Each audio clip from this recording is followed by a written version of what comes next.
Bah voilà, ici je suis tombé sur un groupe de gilets jaunes qui vient de Dunkerque. Donc aujourd'hui on a des gens de Calais, de Lille, des Belges aussi, j'en ai vu tout à l'heure. Et donc Madame Charlotte, bonjour. Comment ça se passe dans votre région, le mouvement des gilets jaunes? C'est suivi quand même parce que les médias ils en parlent pas oui, trop. alors justement les médias ils véhiculent de mauvaises informations, Voilà. comme tout le monde le sait. Et voilà, parce qu'ils sont gouvernés par en haut, donc Ils sont forcément. au service du pouvoir. Voilà, donc forcément ils véhiculent ce qui les arrange. Ouais. Et donc nous on est là, on est présents ici à Lille, donc parce que il y a un appel à rassembler un peu tous les mouvements du Nord. Hier il y avait une assemblée générale ici à Lille qui rassemblait tous les Hauts-de-France Pour s'unir quoi. pour faire poids et pour qu'on échange sur nos expériences chacun dans les différentes villes de la région. Et voilà, dans le Nord, à Dunkerque, on est présent sur les ronds-points. Plus qu'un rond-point parce qu'en fait on avait été délogés partout. Et en fait maintenant on a trouvé un terrain privé, alors ils peuvent nous déloger. Ah ouais, donc Et on est tranquille. c'est le seul moyen. Voilà, parce que sinon ils nous virent comme ils veulent. Voilà, et on tient à être présent encore sur les ronds-points pour montrer à la population qu'on est là. Il faut bien que les jeunes s'affichent encore. Et on fait quelques manifestations.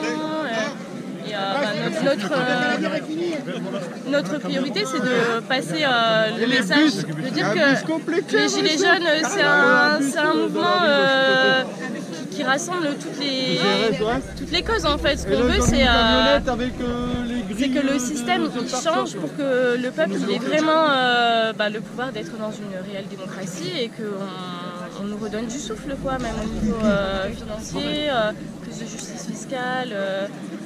Voilà, il y a tellement de choses à faire, mais ce mouvement il permet d'englober toutes les causes en fait. Ouais, tout à fait. Enfin, je suis entièrement d'accord. C'est le système qu'il faut changer. Et donc vous êtes pour le RIC aussi? Oui, le RIC c'est un moyen de pétitions et on fait toujours. C'est un moyen de redonner un pouvoir démocratique réel. On a aussi un autre message, parce qu'il y a beaucoup de gens qui nous soutiennent, mais qui ne peuvent pas être, en tout cas qui ne sont pas dans le soutien actif. Donc on avait pensé en fait,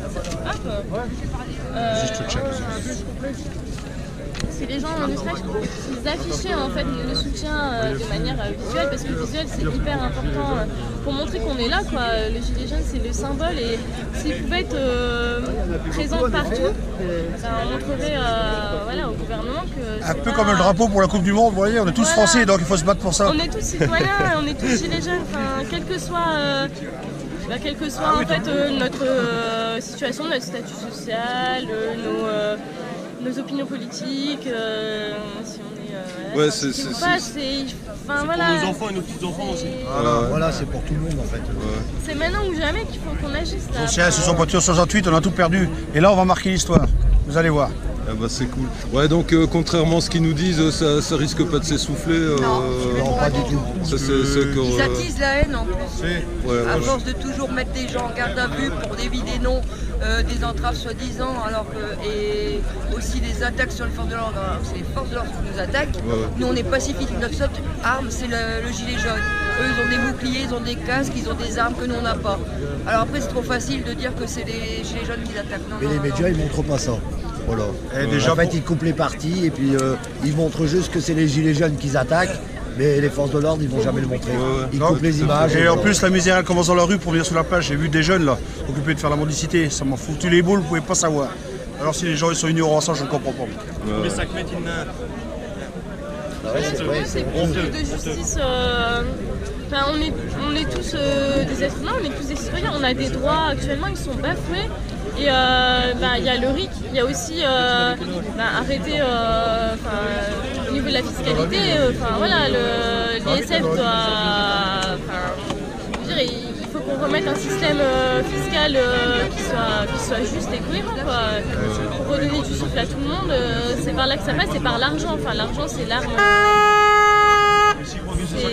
C'est l'arme gouvernement, mais c'est aussi notre art, Ouais, le peuple. une plus juste répartition Voilà. des richesses, quoi, en fait. Que ce soit pas toujours les mêmes qui se gavent. Certes, mais des inégalités qui soient dans des proportions quand même Monsieur Macron, il moins démesurées.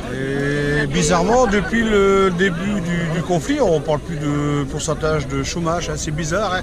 On a enlevé l'ISF, on me dit que les patrons vont investir en France, mais je vois pas qu'il y ait quelque chose qui bouge. Hein. Je pense plutôt que c'est pour eux, ils payent moins d'impôts. Je pense que ça va être ça. Bah, quand vous voyez les multinationales, combien elles payent d'impôts là, je sais plus, c'est Auchan ou quoi qui ont payé 130 € pour l'année passée. Enfin, magnifique quoi. C'est normal, ils sont tous dans des paradis fiscaux. Voilà, je pense que serrer la ceinture, comme on nous dit toujours de serrer la ceinture, mais M. Macron devrait à l'Elysée serrer la ceinture lui-même en arrêtant d'acheter de la vaisselle à 530 000 €, etc. Parce que c'est là qu'elle part la fortune aussi. Donc entre l'ISF et toutes ses dépenses à lui, pour son bien confort, eh ben, il devrait penser à ceux qui sont dans la rue aujourd'hui pour se battre. C'est pour ça qu'on se bat, pour l'inégalité. Parce qu'avec nous, il y a aussi des gens qui baladent leur maison sur eux. C'est des SDF, ils n'ont pas de logement, rien du tout. En 2019, c'est honteux. Alors là, il devrait peut-être se remettre en question un petit peu. Il est peut-être enfant de riche, mais on n'est pas tous des enfants de riches. Alors moi j'aime bien, ils disent ouais, on va rajouter 150 € au RSA. Mais après ils reprennent parce qu'ils enlèvent l'APL. Ouais. Alors c'est tout bénéf pour eux. De toute façon, c'est ce que je dis, c'est toujours. Moi, je comprends pas ça. Ils vous font croire qu'ils vous font un cadeau, voilà, mais ils en reprennent plus de l'autre côté, quoi. Donc alors, à chaque fois, c'est des faux cadeaux, on se fait entuber, quoi. Et alors après, on est pacifiste, mais il y a un moment, bon, on va tellement se faire frapper qu'on va plus être pacifiste et qu'on va se rebeller. Et voilà, et puis ça va finir, je sais pas comment, mais bon, ça sera comme ça un jour ou l'autre. Ok, bah écoutez, merci beaucoup en tout cas pour vos explications. Et bonne manif à tout à l'heure. Merci. On espère que ça se passera bien, qu'on ne sera pas encore une fois pris pour des moutons et des cibles faciles. Parce que les canards ça vole, nous on marche. Ouais. Ok, merci à vous.